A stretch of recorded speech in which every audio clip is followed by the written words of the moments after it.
Well, the humanoid robot race sure is heating up, and while for the longest time it appeared that Tesla and their Optimus humanoid robot had the clear lead, that is not so much in evidence anymore, and it's actually calling into question Tesla's strategy for how to produce and release Optimus into the wild. Is there a better strategy than what Tesla has previously discussed, and could it potentially involve spinning Optimus off into its own company? Well, let's take a look.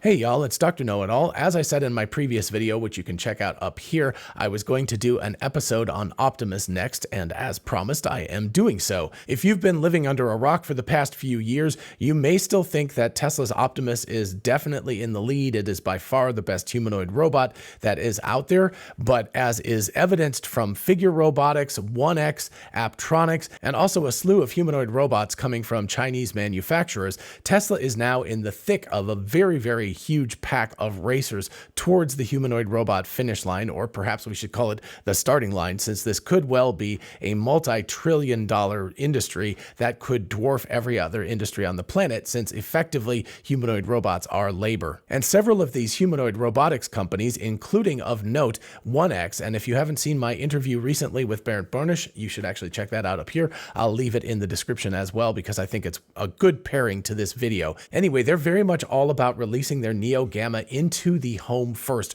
rather than into a commercial setting. And Bernd presents quite a few good reasons for why one should consider doing this over releasing a humanoid robot into a workplace like a factory, which is of course what Tesla has told us that they are going to do first. But between my interview with Bernd, seeing a bunch of Chinese robotics companies saying that they are going to go into the home, and also a recent video from Connecting the Dots, I'm sort of connecting the dots together and considering the fact that maybe releasing these bots into the home first, or at least getting them into the home before the competition, is the best strategy. And in order to do that, Tesla might truly have to spin off Optimus into its own company to release Optimus from some of the constraints that Tesla is currently under. I will talk about those at more length. But anyway, the question here is, should Tesla consider Optimus in the home rather than the factory first? And if that is the case, should they consider spinning Optimus off into its own company rather than being a subpart of Tesla? So the argument about whether to put Optimus in the home as soon as possible, and this is not obviating the need to put it in a factory as well. I'm not saying they should do one or the other.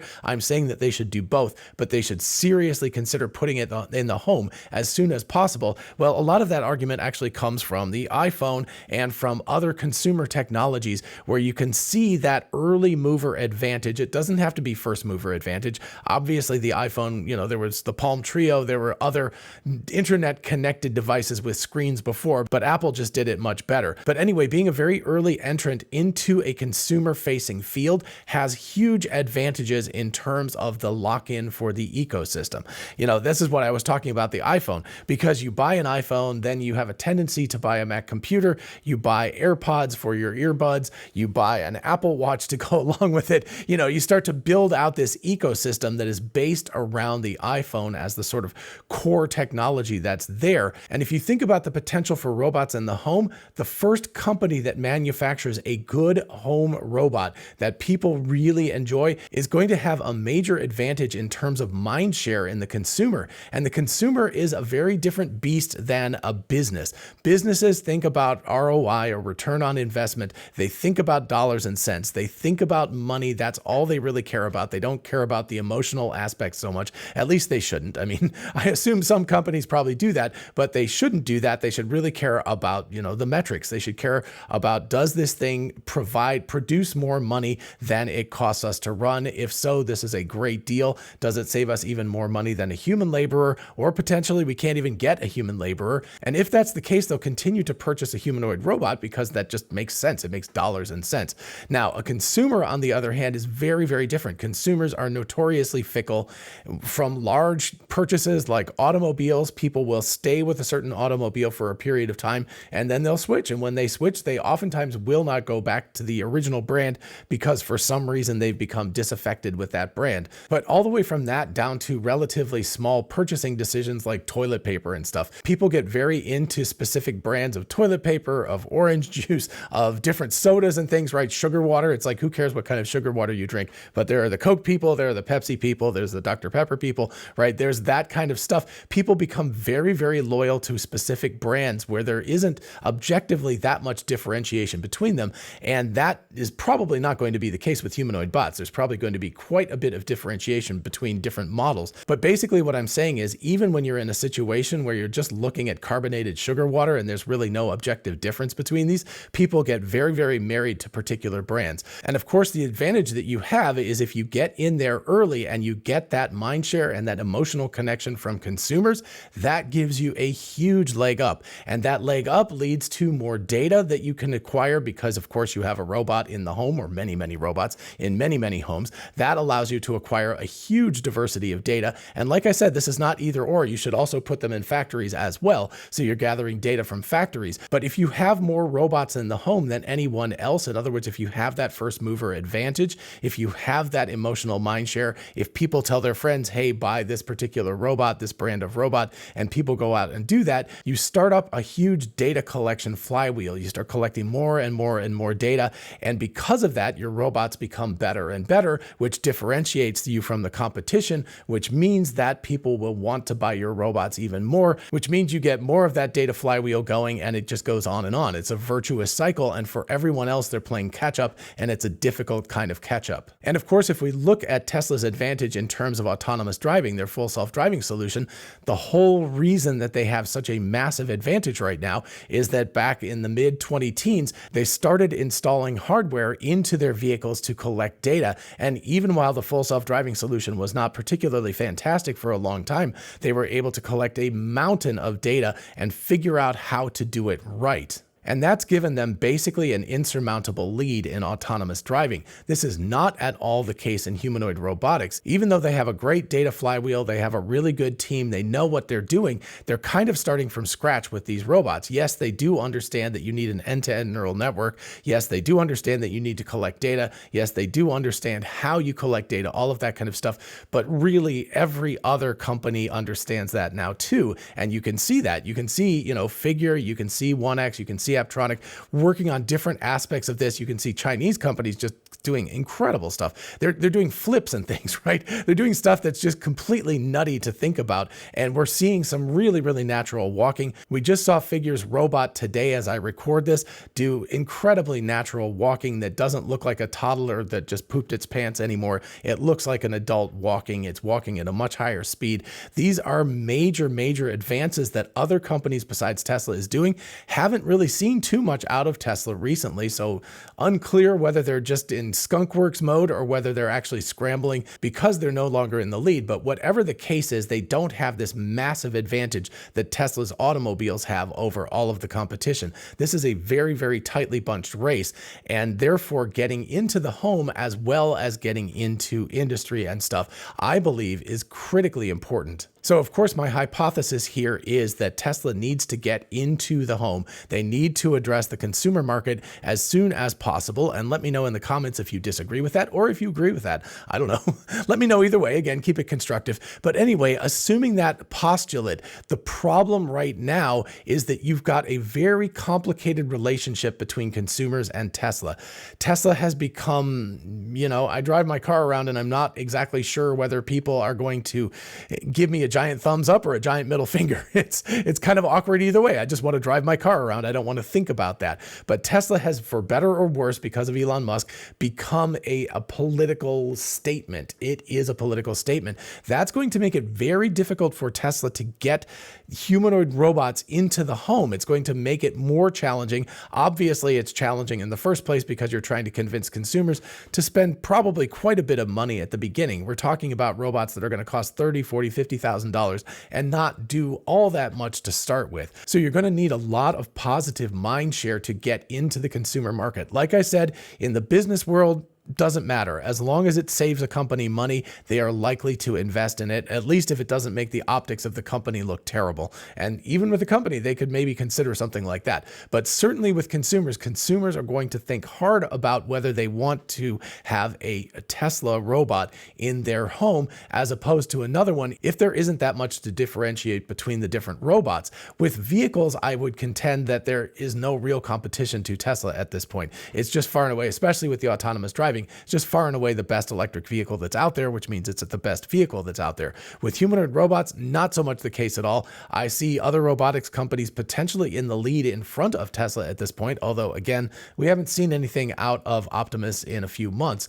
But that means that Tesla is not in this completely isolated position where they're way out in front of everybody else. And it means they have to compete on a more level playing field, which means that they need to be able to have easy access to consumers. Consumers need to feel good about purchasing a Tesla bot, an Optimus robot. So the issue here is that consumer products live or die on brand loyalty, on the feeling of comfort, the feeling of happiness, the feeling of safety that is involved with a product. It's not really about technological superiority. It's more about the feeling of it, about whether you feel like it's worthwhile having this thing in the home. And of course, I'm not denying that Tesla still demands intense consumer loyalty. Some people are very, very loyal to Tesla still, but there is a large swath of people that used to be more loyal than they are.